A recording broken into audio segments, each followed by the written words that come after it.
Today we have a really exciting program. The theme is Models of Social Entrepreneurship and Entrepreneurship. And we have a stellar example of social entrepreneurship in Gerald Chertavian, who you will hear from as a keynote speaker. And after that, we will have a panel of budding entrepreneurs, our own budding entrepreneurs from the Cambridge College community, students and alumni, who will participate in a panel that will be moderated by one of our faculty members, Dr. Joseph Reed. So without much further ado, I will ask our president, Deborah Jackson, to say a few words and introduce our speaker. Thank you.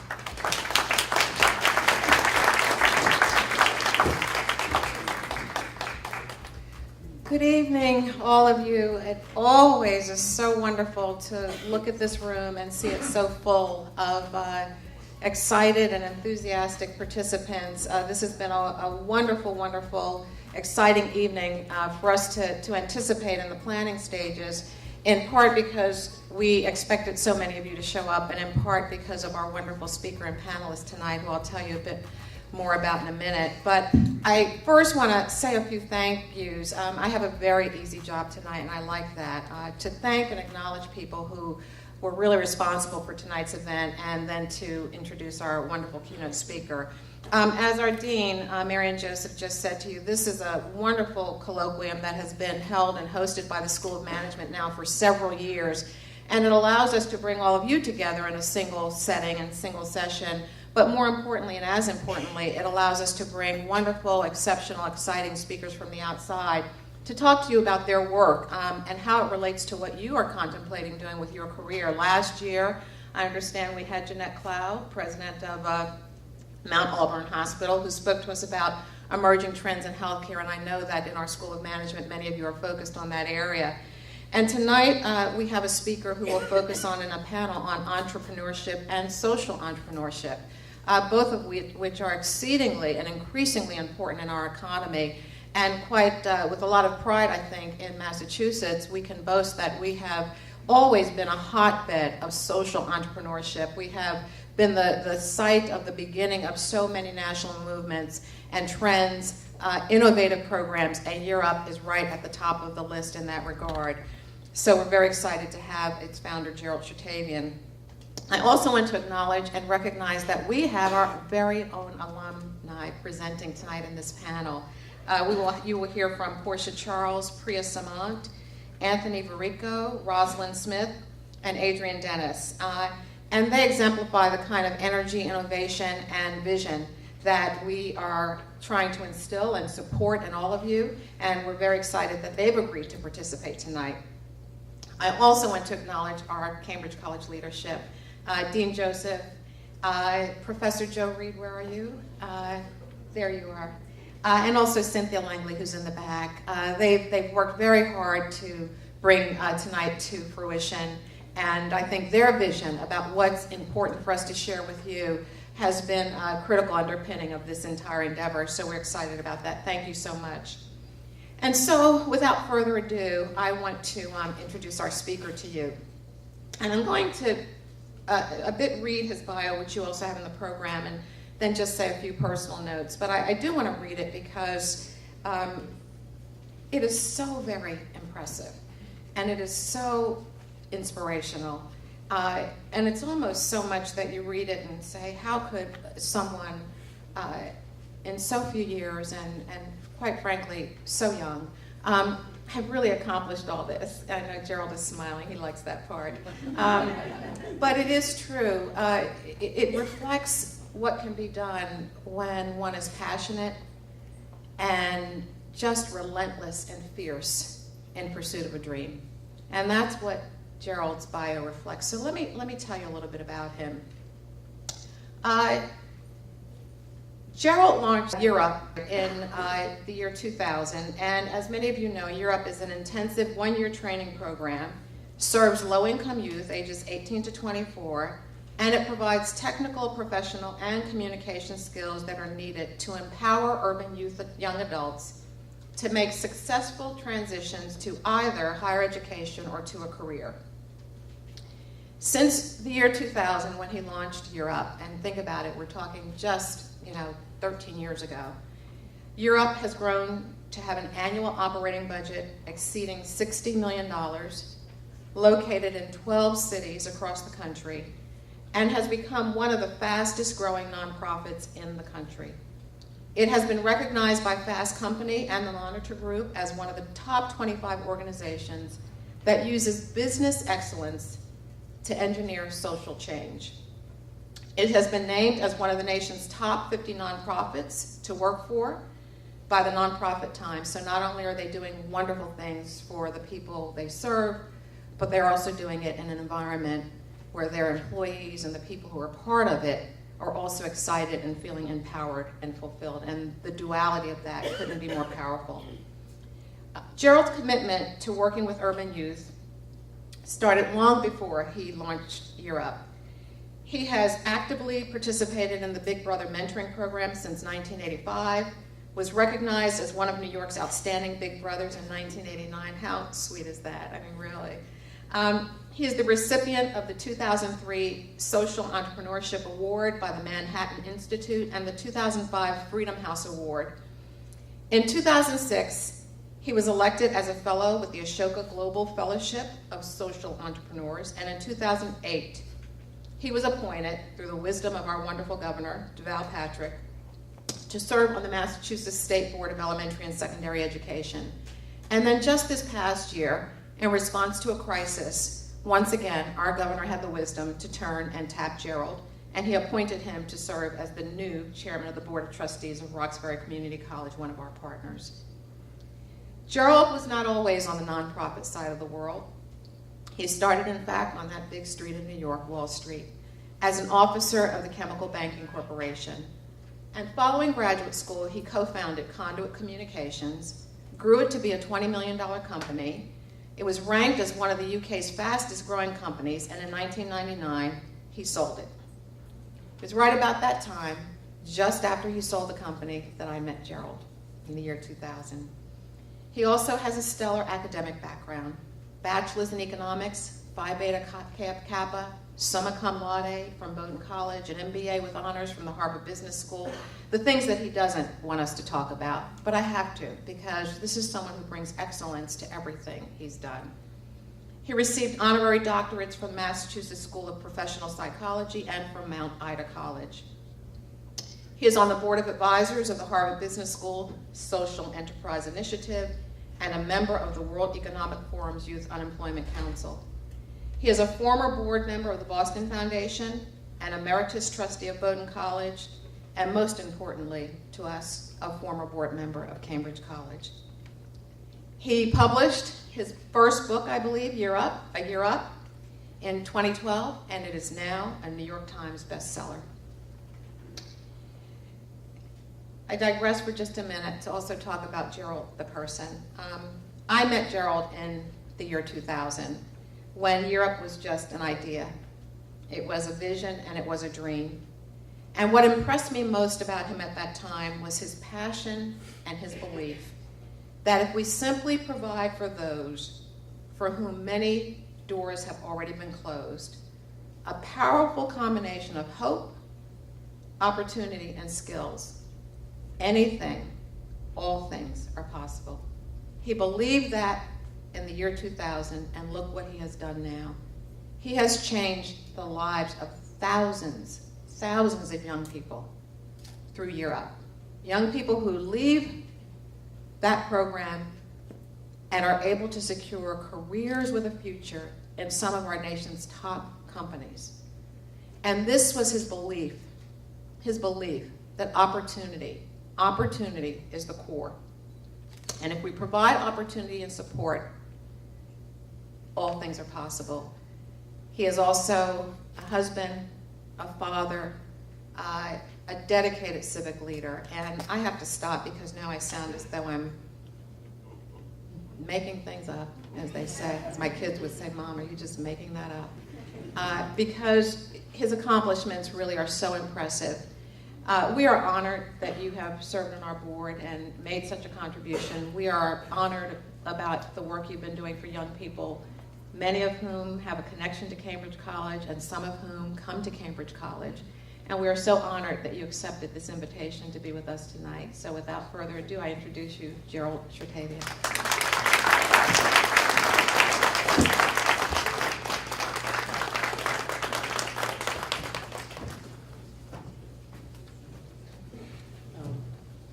First of all, Deb, that was absolutely very generous and kind, maybe a little bit too long. Yeah.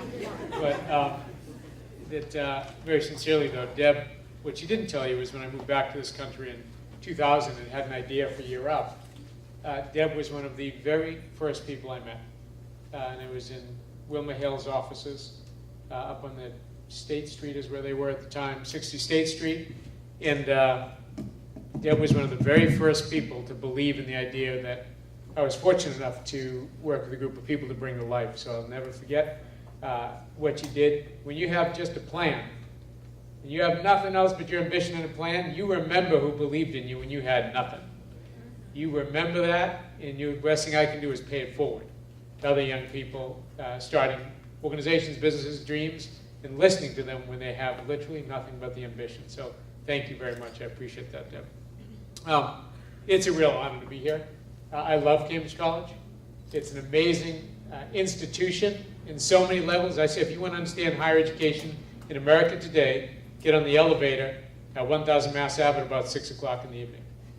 And you're going to see what higher education looks like and will increasingly look like in this country. When you think about 50% of all the people that go to college in America work full-time. Half, right? The average age for BA is about 28, which is amazing. And so when you think about many of the folks who are here tonight, you are America's higher education community.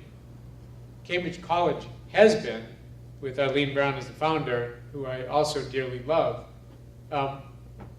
30 years ago saw the need and the opportunity as how higher education was changing. So you are part of an amazing institution with a great history and a proud history.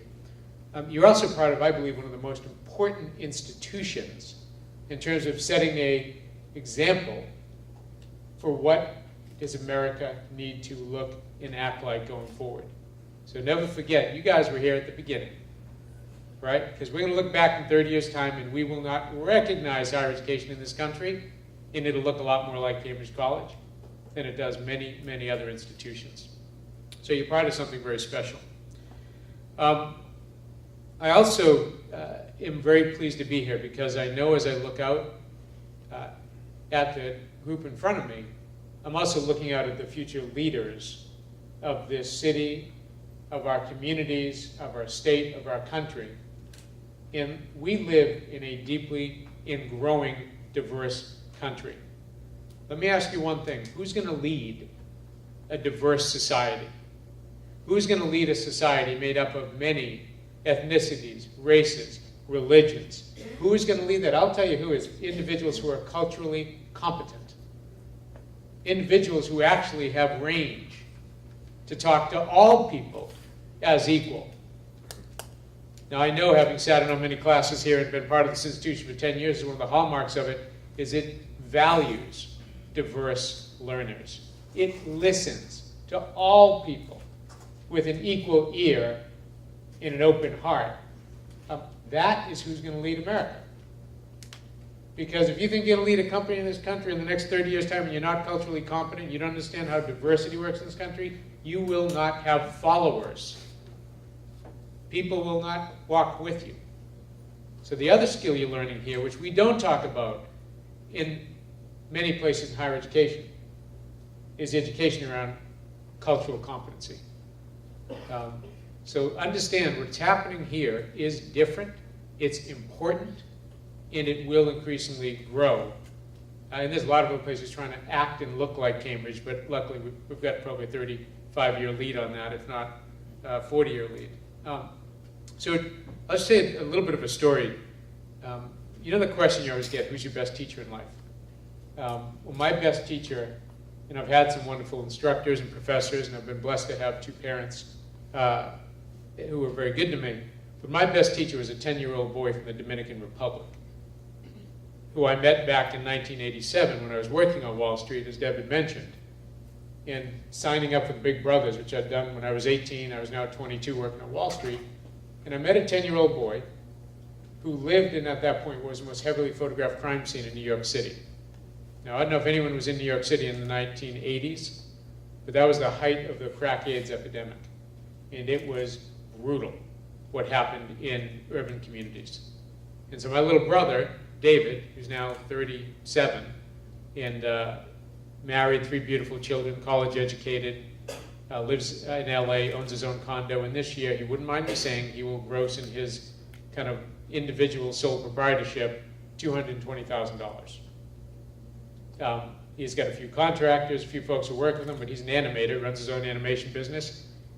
And where he came from, in that housing development in New York City, let me tell you, he was one of the very few folks who had the opportunity to realize his God-given potential. So I saw up close for 3 years, every Saturday of my life, this young boy who happened to have 4 older brothers, and saw how smart he was and how capable he was and all the assets he had. But you know, as he told me, Gerald, I knew I wanted to go somewhere, but I didn't have a map. I didn't know how to put my car into first gear and move towards the ambition I had. And so what that taught me back in the 80s was we across this country are wasting a huge amount of human capital when we have no one to waste in this country if we're going to be globally competitive. Every human being needs to be in the game. And the land of opportunity shouldn't be rhetoric. It should be reality across this country. And so that burned in me at a relatively young age that this was morally, socially, and economically wrong, that more people aren't getting access to opportunity in this country. And so I made a promise and wrote all my essays to get into grad school, that if you let me into grad school and someday I'll figure out how do you fix this challenge.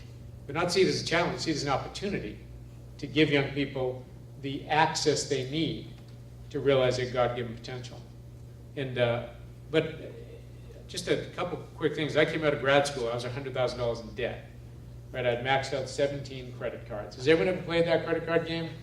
You know what I'm talking about, right? I had revolving credit cards. I'd pay Peter to pay Paul to pay Mary to pay.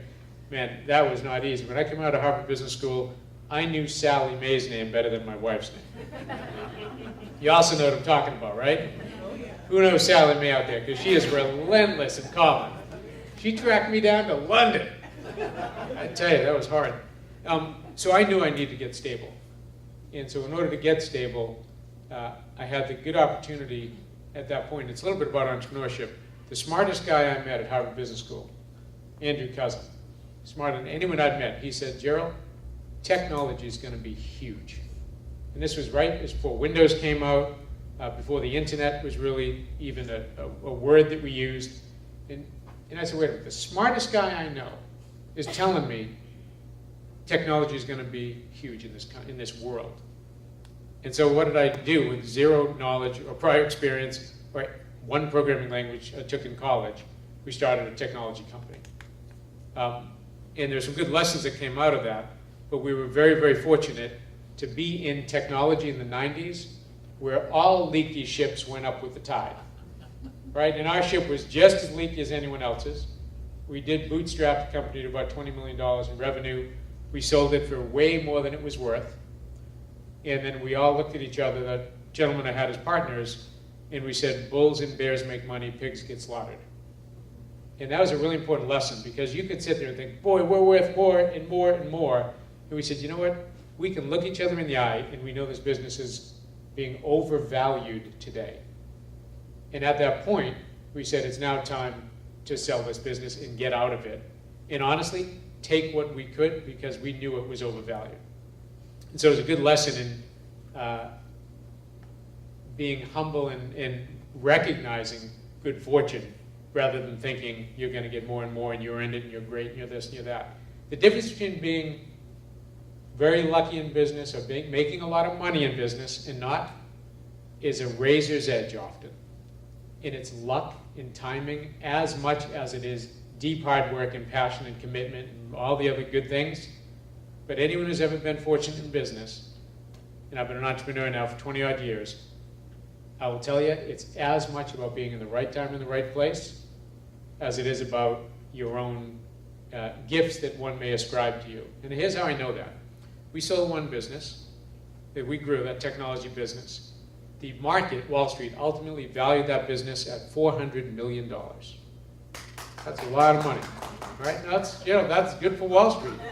And look, entrepreneurship is great.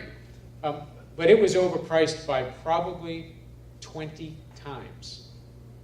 Probably 20 times. The business was worth about $20 million. I knew that. It was a good business. But Wall Street somehow got crazy. They drank all the Kool-Aid. Right? And then kept guzzling gallons of it. And everyone who was around in 1999, this was a crazy environment. Now, we had another business that was the exact same size, right? In fact, it was a little bit bigger.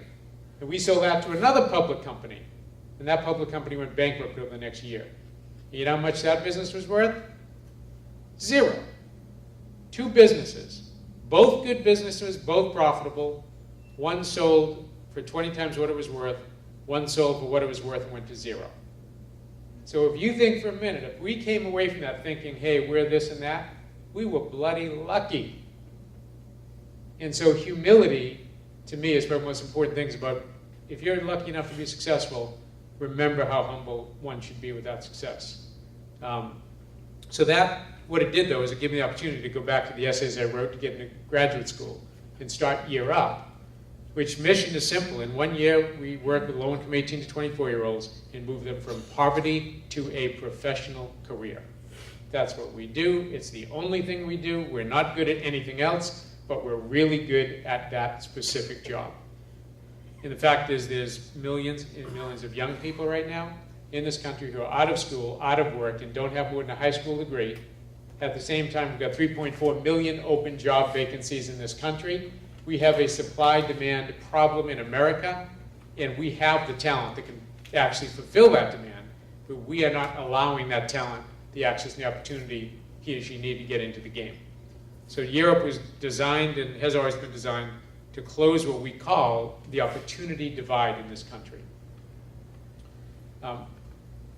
When I sold my business, I knew I wanted to do this, and deciding to start a nonprofit, like any business, is a commitment.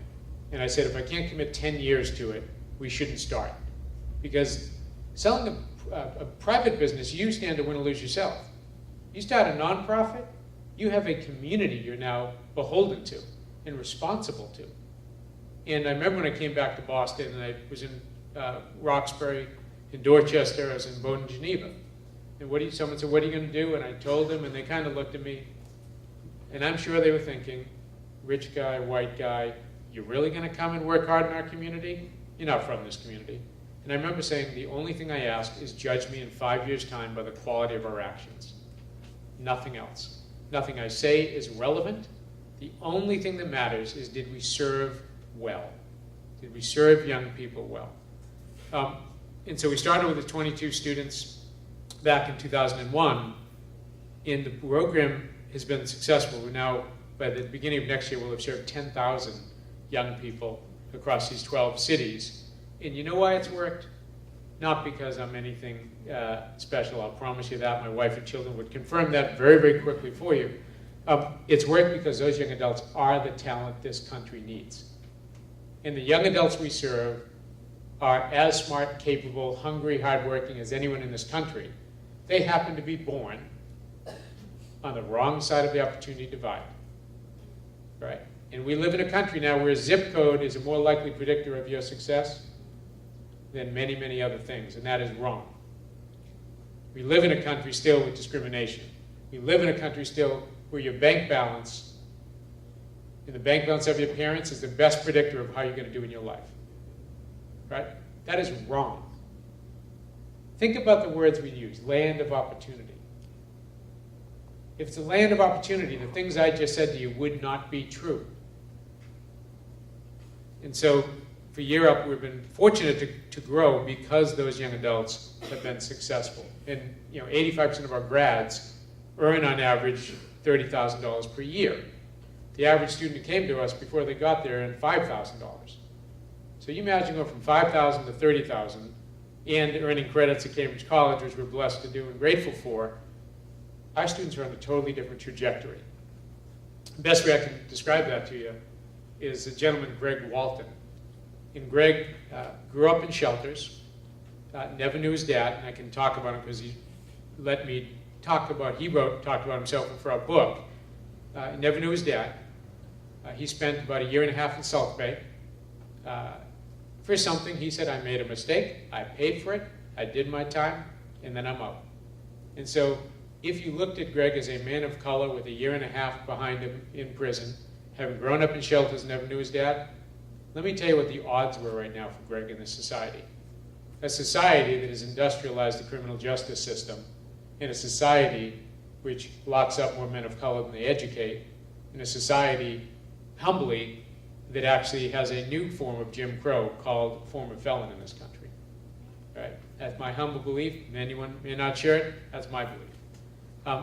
And so what Greg said to me, though, is he said, Gerald, when you grew up as I did, in shelters, not knowing who my dad was, and you carry your son across the threshold of the house that you bought with your hard-earned money, when you cook dinner on the stove that you and your wife paid for, and when you tuck that child into a bed that they will have for the rest of their lives because you own that house and you own that stove and you own that bed, he said, my friend, I don't know if you're ever going to know how that feels.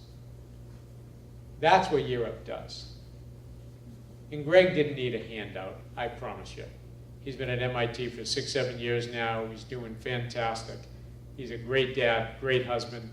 He doesn't need handouts. He needs hand-ups, right? And that's what folks need in this country. So if you look at those experiences, I had a for-profit in technology that grew to $20 million and sold it. We have currently a nonprofit. Our budget this year, we just finished 14, it's about $72 million in 12 cities, about 400 staff across the country. You step back and you say, okay, what does this have to do with entrepreneurship, social entrepreneurship? The first lesson I'd conclude is growing a for-profit and growing a nonprofit, there's not a lot of difference. If you are a great nonprofit executive, you will be a great for-profit executive. And if you are a great for-profit executive, you probably have what it takes to work in the social space or the nonprofit space equally as well.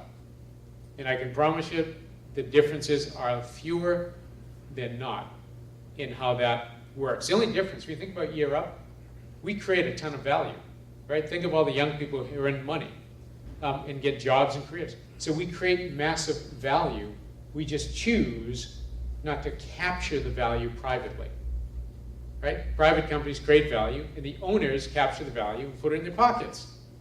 We create a ton of value at YearUp, and the value is captured by the individuals who we serve every day and who we humbly serve every day. So that's one of the very rare differences. We don't distribute retained earnings to shareholders. We put it back in the organization, and the value of the organization accrues to those who we serve. Other than that, there's a lot of similarities. I'm curious, how many folks here work in public, social service, nonprofit organizations? Right. Some of the best execs I've met come from that space. And somehow we have thought about nonprofits not being as competitive or as kind of crunchy and as business-oriented. Trust me, nonprofits today are good and strong and solid in many, many cases. One other parallel in both of those businesses, when we bought my old company, which we started it was a couple of people, we went to the pub, which is what you do in London. Everyone goes to the pub on a Friday. And so we went to the pub, we sat outside, and we wrote down on a piece of paper, how big will this business grow?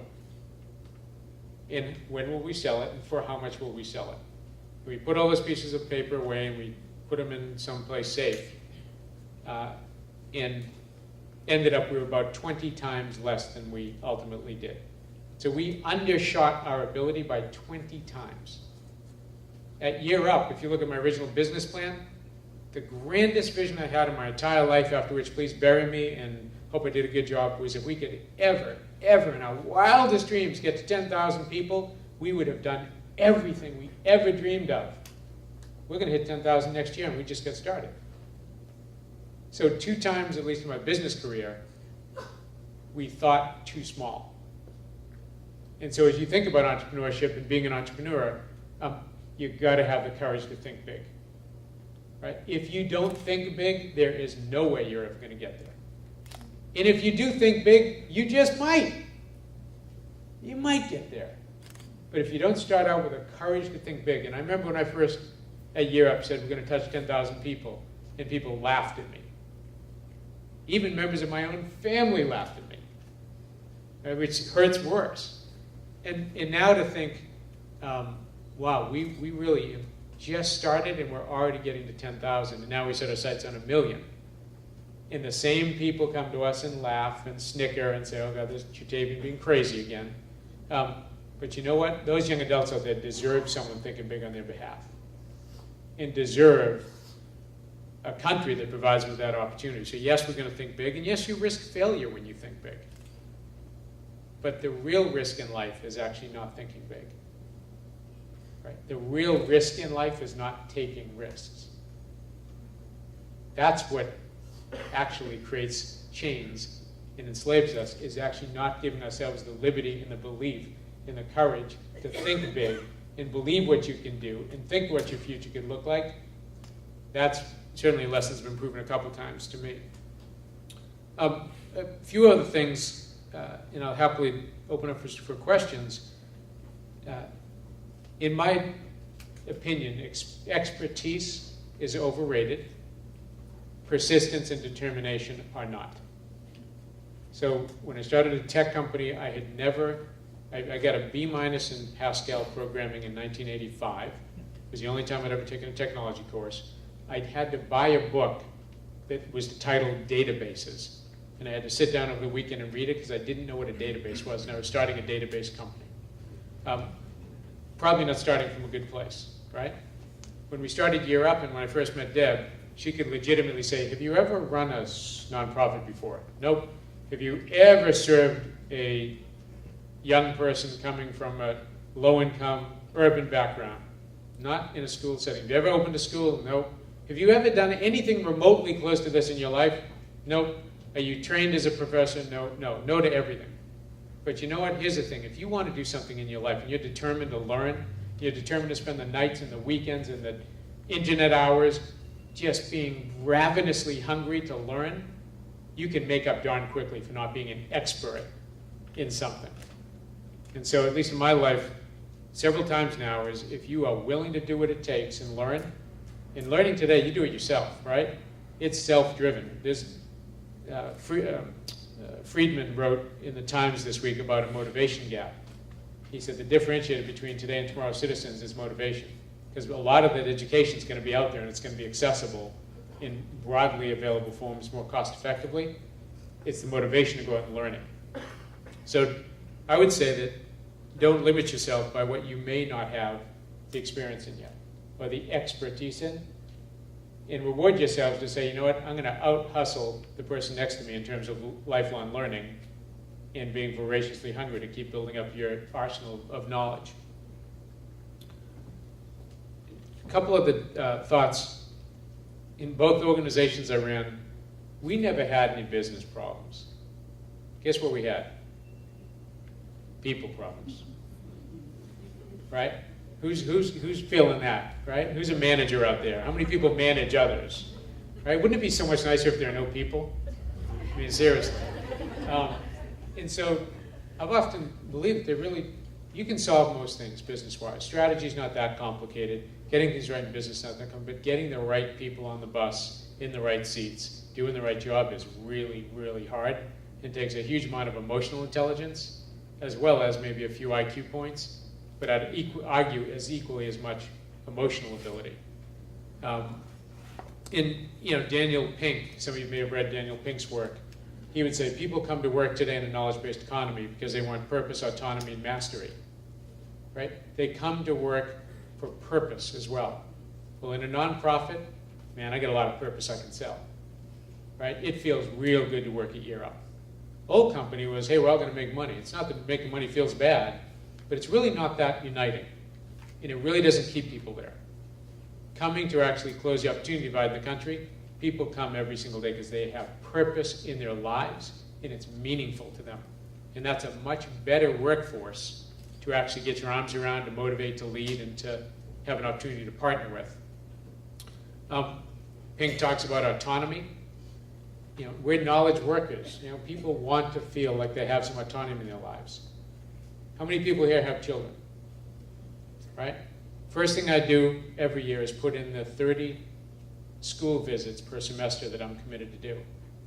Right? So you get 2 parent visits, 3 school assemblies, 3 kids, you start doing the math, and I'm at that school probably between 20 and 30 times, maybe for only 45 minutes. But that's the first thing that goes in my diary. Now, if my employer won't give me autonomy over my time, we're going to have a real problem. Think of the largest single entrant to the workforce, returning mothers, right? Or any parent. Your child's sick, guess who takes them to the doctor? You do, right? Employers have got to understand that people want autonomy. They may not be there at 9 o'clock because there's something more important to do in their lives. Well, guess what? They'll make it up. Don't worry about it. So think about how you as managers exercise that autonomy with folks who report to you in the companies you're in. And the last thing Pink talks about I thought was very interesting is mastery. People want to feel effective in their work. If they do feel effective in their work, they will stay. It's the number one reason people leave a job, is they don't feel like they're being effective, which is fascinating. A couple other things for me have been really critical. Our staff, we have 400 staff, about 270 individuals of color. We serve 10,000 students, of which 9,800 are probably of color. So we have a very diverse society. I have learned more in the last 13 years about how do you try to manage diversity and how is a very fallible, overprivileged, the most overprivileged species in America, the white male, right? How do you actually lead with authenticity and with an understanding of diversity when I can't say I really get it perfectly, right? And how do you do that? And so for me, it's been a 13-year journey to try to admit what you don't know, get people to teach you, be very humble and authentic, listen more than you talk, and try to, the first day I remember I experienced better decision-making because of a diverse group was a change in my life. Because I've been hearing, hey, diversity is good for decision-making. But if you never experienced that, you don't know that. It's intellectual knowledge versus emotional understanding. And so when I started to see at YearUp, the decisions were higher quality because the diversity of the staff, that started me really thinking about my responsibility to really make sure that's the way the whole organization works and that we build a very diverse society across this country. And admitting I don't claim to be the leader, the best, the most insightful around that particular topic. I try to be the best learner and try to encourage people to tell you when you do things which don't make sense and invite a huge amount of open feedback so that it becomes natural rather than a problem. The last 2 things, and I'll stop. I think we'll go to about 1:15. I'd say the difference between the for-profit and the nonprofit I had, I've learned a lot more about integrity. I did things when I was running that for-profit that I wish I hadn't done. And they weren't major crime, felony things, but there were things like, you're going to go hire someone, and you really, really need them to join you. Yet, 2 weeks ago, you had to fire some people, and the company was pretty destabilized because of that. Did you tell the person honestly, you know what, I want you to join us, but I also want to be honest with you. We just went through a really tough patch, and I still want you to join us, but I'd rather be honest with you.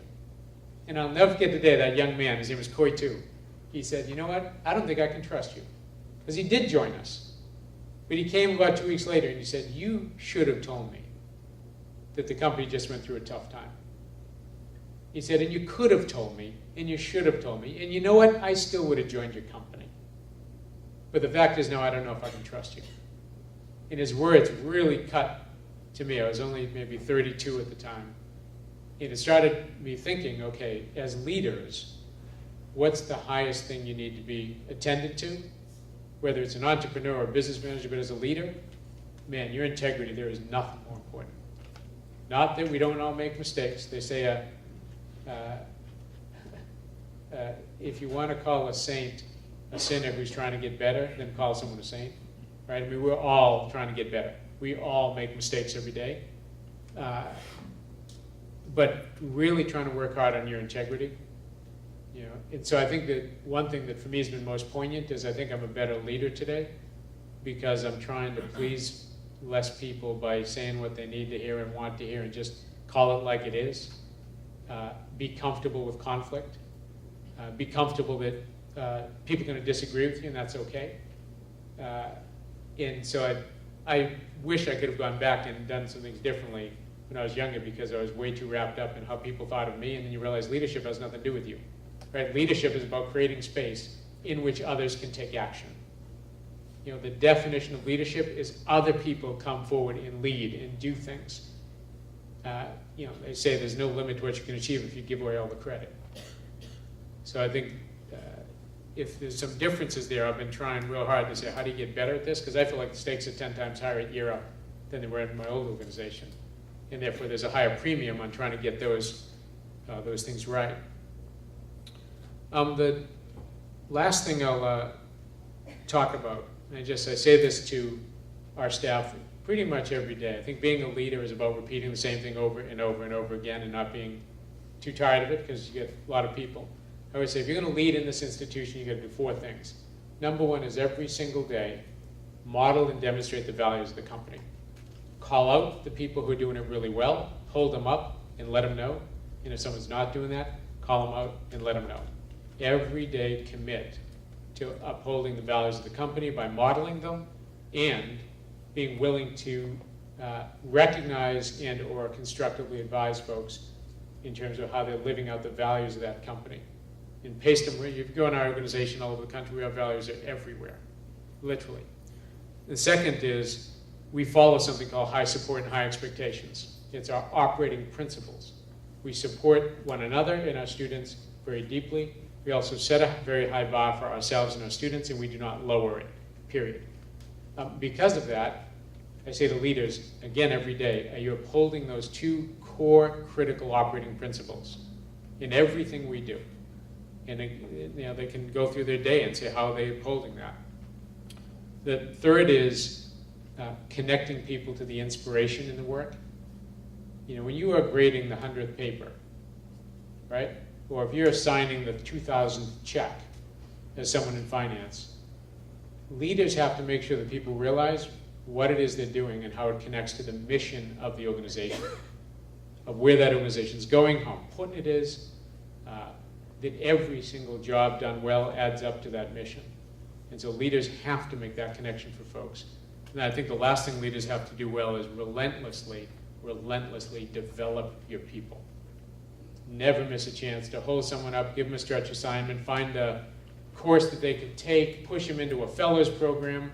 But like every day, if you have people reporting into you, it's like, how can I help you get smarter, faster, better? What can you do to sharpen your saw? And just be relentless about worrying about their professional development. And I say to folks, I think if we do those 4 things really well, everything else will fall into place. We'll have great people, we'll have good values, we'll organize ourselves around some principles, and we'll never forget that every one of us comes here every day for a cause greater than any single one of us, which is to actually get more social and economic justice in this country and recognize that we need to do that to build the type of country that we want for ourselves and our children. So I'm going to stop there.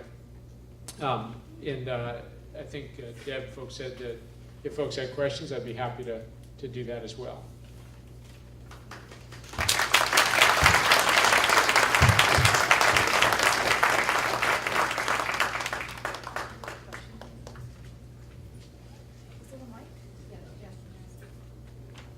Yes, sir.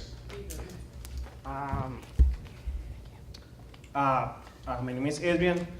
First of all, I'm a student and the undergraduate at the Cambridge College, and I wanted to say thank you. It's really an honor, as you mentioned many times, diverse and coming from another country, and then being able to be sitting here. And before coming here, my teacher sent a link. I saw you on the internet, I saw all the things that you were saying, and then now I'm here standing asking you a question. So I think it's great, and all of us have the opportunity to have you here. So I just wanted to say thank you for that.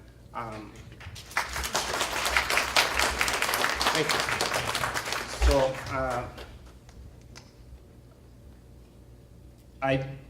this is what I do in class all the time, ask many questions. And Must be a good student. yeah, so first of all, I'm gonna ask you the question and why of the question, so you have the chance to work on that and then not put you on the spot and say, okay, what can I say? So when in your life and in your lifetime, you are a successful person.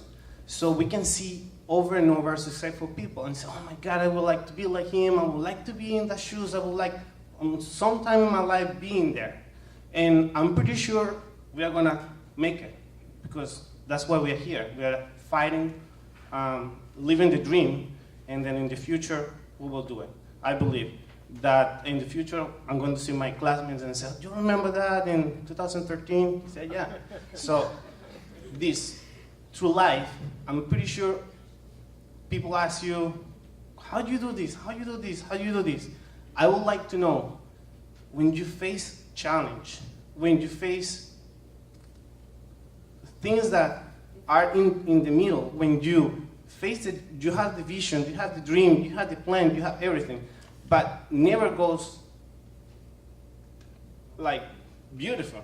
You have obstacles, you have many things that probably as a human, because you are a human, you are a star, but you are human too. My kids would argue that one. Yeah, but as a human, you are this person like you still going for that dream, for that vision. But we are all humans and we all face challenge. So if you can share with us, it doesn't need to be with the business, it can be just Sure. everything. Sure. When you face that obstacle, you are driven, you are on your way, but then something happened. How you face that and say, okay, Gerald is all together again, and now I keep going, and I keep going. And like you said, followers following you, and you inspire other people. And I think that's the way that you are here right now.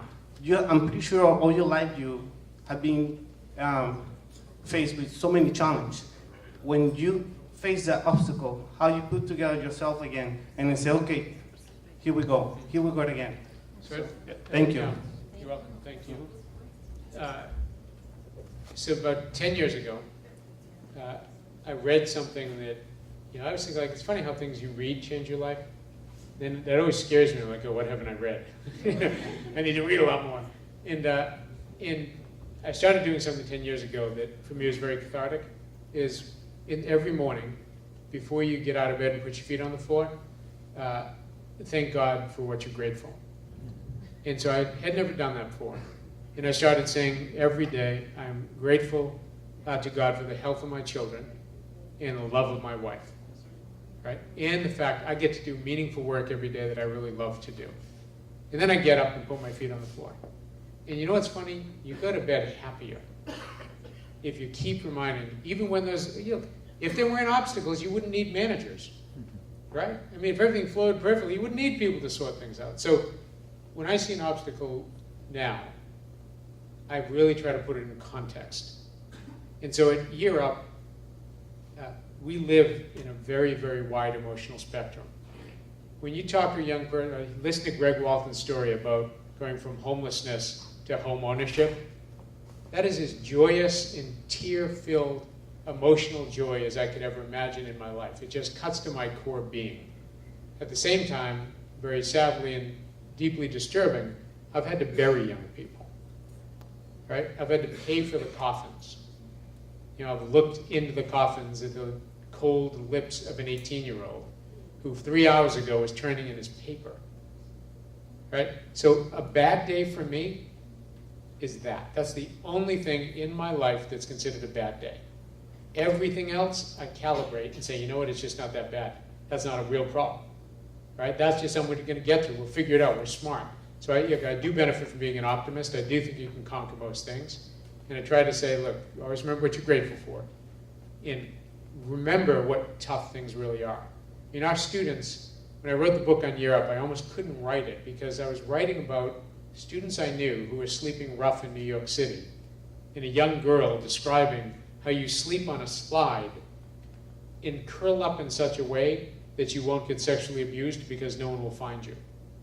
And how at 2 o'clock you get so cold that you have to leave that park and now get down to the subway because it's now the door is open at 4 a.m. and you can actually get some warmth. And that young lady showed up at our program every day, ready to learn. Right, so for me, it's a lot about context. It's a lot about really saying what's a real problem in life, and somehow, trying to. The only benefit of getting older. Deb was kind to say I'm young. I got a heck of a lot of gray hair for young. If that's young, but the only benefit is starting to learn to accept the things you can't control, and not letting them freak you out, not letting them sour your mood. Like I can only control one thing: is how I greet the day. I always say, you look at the shadows. You look at the sunshine, or you turn away and look at the shadows. But we only control one thing, is which direction we look. And so I really, this has for me been a 30-year journey to try to get better at that. I don't think I'm great at it, but trying to get better and better. And I think part of that journey is being honest with yourself of where you are. Now I'll tell you, one of the things, I started this about 15 years ago. So I was working so hard in my old business that I was working, honest to God, 18 hours a day, 6 days a week. And I didn't see my 1-year-old too much. And I came home for dinner at 11:30 at night all the time. And my wife would just get used to putting my dinner in the microwave because she knew I wasn't going to be home. And then I would say, oh no, honey, I'm going to try to get home. I'm going to try to get home by 7 or 8 o'clock. And I'd show up at 11:30. And so one day my wife, and Deb knows my wife, she said, honey, I love you so much. But you do that 5 more times, and on the 5th time, there's going to be no one in the house. So you need to understand where you are right now on the spectrum. And that for me was a cathartic moment, because at that day, I promise you, I sat down and I gave myself grades as a husband, father, business person, family member, and friend. And you know what? I only got 1 A. The A was as a business person. And I got C's and a D in the other categories. And I vowed on that day, and I've been good to this now for about 15 years, that I have never given myself bad grades like that again. And so being a good husband is hard work, right? Being a good partner is hard work. Being a good father is hard work. Being a good business person.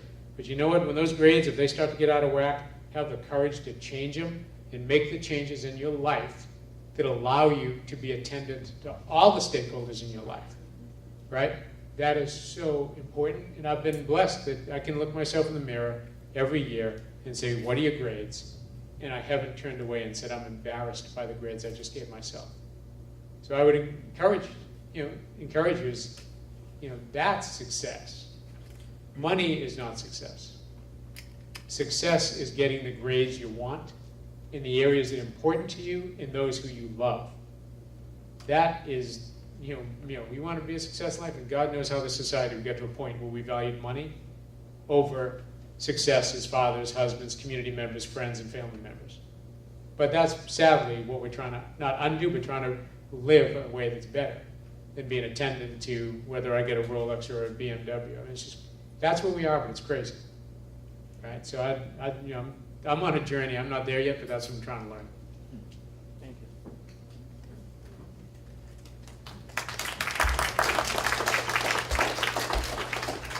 Good evening. Good evening. My name is Caitlin. I'm from the School of Management, and I'm doing the leadership program. Sitting here listening to you talk about leadership and Oops, here you go. Thanks, Wendell. talk about leadership and how you motivate people. I mean, I work for a company where I work with people where I feel that I'm there as a leader, but at the same time I have other people who are above me who are not living that dream. So how do you, as a leader that has people above them, try to show the people that you work with that you're there for them, but at the same time find a way to work with the people that are above you? So to make sure I understand your question, you're talking about managing up as well as managing, Correct. kind of leading up. The thing is, like, you're one person who wants to make a difference, but Yeah. at the same time, you have those obstacles that are in your way. But you, as a leader, like, as a motivator, want to motivate the people, but you can't because you're stuck. So how do you Right. go on about doing that? Right.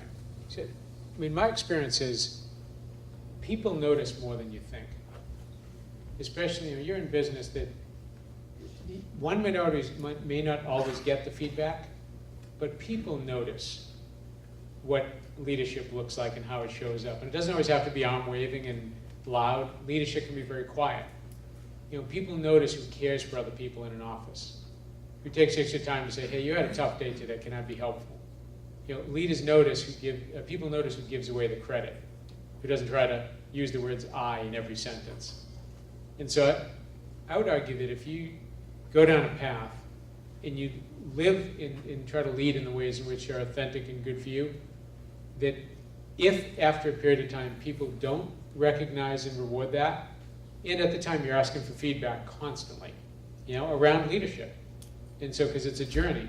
But if after a period of time you don't feel like that's being rewarded, then I'd say, are you in the right company? You know, and that's a fair thing to ask, because if that's important to you and you're doing it well and getting a lot of feedback, then you know, I always think there are great companies out there who are looking for folks who are willing to go that extra mile. Like when we hire at YearUp, we say all the time, we don't care how much you know till we know how much you care.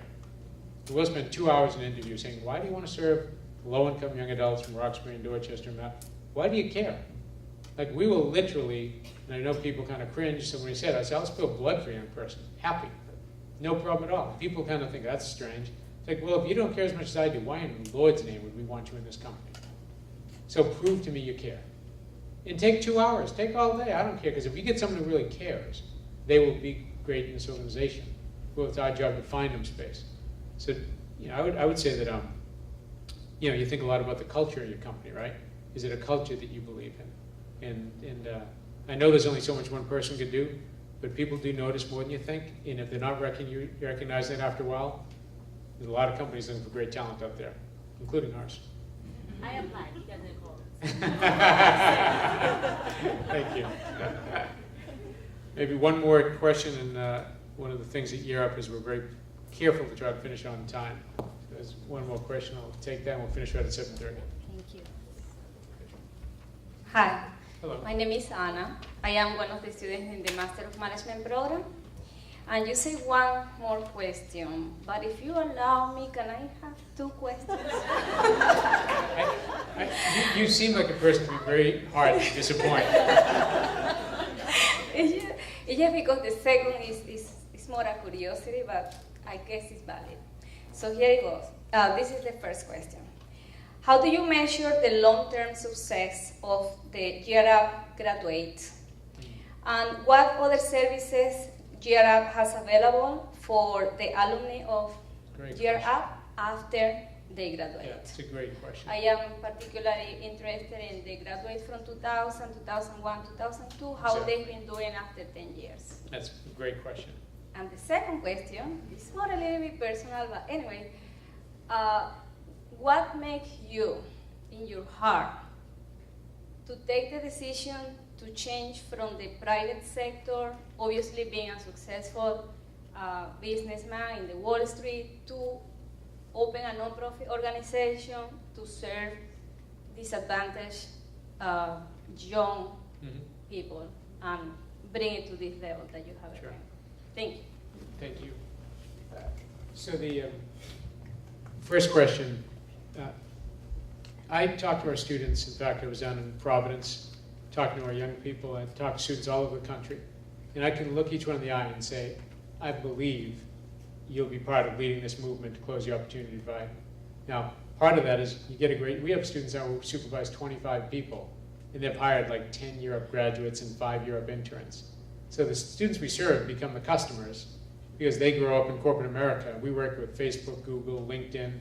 I was at a party in San Francisco last week for a gala, and Jay Hammonds, who works at Facebook, came up to me and he said, oh, Gerald, I'm really, really sorry I'm late. I was fixing Mark's computer. said, oh man, you're killing me. Mark Zuckerberg's computer. Fixing Mark's computer. And he goes, yeah, I support Mark and Sheryl Sandberg, the COO, and I'm in executive solutions, or technology for the execs. So we believe our students should rise as absolute high as they can possibly go. We get them partway down the road educationally, and we get them a livable wage job. But if they're not getting an AA, BA, master's, as far as they want to go, we're doing them a disservice, right? Because they're going to keep learning as well. So we looked at students 10 years out, and we measured increase in earnings, and we measured educational attainment and wealth creation. Right? Wealth creation is really important. It's good to make money. It's better to have wealth. The average Caucasian has 10 times the amount of wealth as the average African American. Right? Wealth matters. And so helping our students build home ownership, investments, saving, understanding how to build wealth is really important for future generations. So we do track those folks. They could become part of the Alumni Association nationally. Each city has its own Alumni Association. They form one national group as well. They all came together about 3 weeks ago in Boston, which was wonderful. And to hear them speak about where they are today and their willingness to lift while they climb, which is a mantra we have at YearUp, is now that you've been successful, you have to bring someone with you. We have Mentor Corps. We have graduates who joined up with Big Brothers and mentor 12-year-olds in their community, right? Because now that 12-year-old is seeing someone in a suit and tie working at Goldman Sachs, talking about making good choices, not joining a gang, but pursuing high school. So we believe that the real aspiration of this organization will be lived through the alums much, much more than it will through staff. And so part of it is we just started a for-profit business, a staffing agency that our alums can go through, and all the profit from that will go back for the Alumni Association. So we believe that can generate millions of dollars of profit purely to help alumni. Because the alums are going to need money and resources. So we started this for-profit business. We're raising about $800,000 of capital. We know we can do it. We've modeled it out. But the reason we're starting that is so we can attract the capital, grow it quickly, and then dish out the majority of the profit, probably 85% of the profit, going back to alums, the Alumni Association. So it's a huge part of what we think about, huge part. The second question, and then I'll close. So if you remember David, who I talked to you about, David Heredia from Dominican Republic, David's part of our family, right? I treat him pari passu with my own children. So he's part of the planning. He's by far and away my most expensive child by a factor of 10. And David's taught me how to be a much better parent. But when someone you love, in this case, remember, I didn't grow up where David grew up. I grew up in a middle-class background. When you see what discrimination looks like, because David and I lived together. He lived with us over the years. During the summers, he'd come and live with us. And he and I would walk together, right? And I would watch racial discrimination happen, literally, sitting right next to him. We were downtown Boston on Newbury Street, and he and I walk out of one of these nice fancy restaurants, and someone runs up to him with their keys like this. Yo, get my car, get my car. And he's like, and I said, let's take the guy's car. Let's take it, and let's go for a spin. And he's like, gee, we can't do that. I'm like, David, how aren't you incensed every day? And he said, Gerald, if I get mad every time I was discriminated against, I'd be a pretty angry young man, right? So when someone you love, you see that up close as a Caucasian, it starts to change your mind. But also opportunity for me is, my dad, I'm here today because of the GI Bill. And my dad came back from World War II, and this country put people through college who probably had no business being in college at that point. And because of that, he was okay. But he would not have gotten to college, right? So, a government program, God forbid, we think they're terrible, is the reason I'm standing here today. So I also realized that opportunity, and let's be honest, the GI Bill didn't apply to all people of color, right? So but opportunity in this country allowed our family to get ahead. So then you see someone you love not getting opportunity, and it's not an intellectual exercise, it's an emotional exercise. And so for me, the kind of crucible of my passion all had to do with 54 to 64 Rutgers Street in the Lower East Side of Manhattan, where I spent the majority of my free time with David. So that's all I needed. You guys are great to listen. You're kind. I wish you all.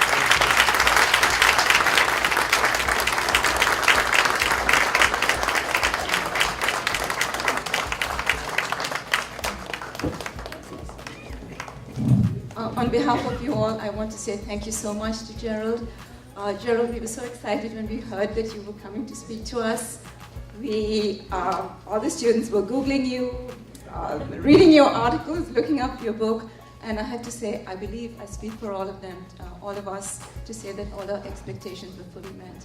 You were tremendously inspiring, your story was moving, and what's more, you were real. I mean, you told it like it really is.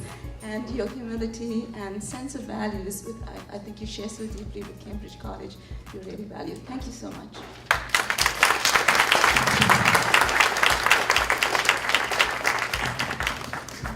We're going to take a short break now. I guess before we start the panel part of the proceedings, and I'd like to invite you to partake of the refreshments, some of which were supplied by our own entrepreneur here, Adrian Dennis.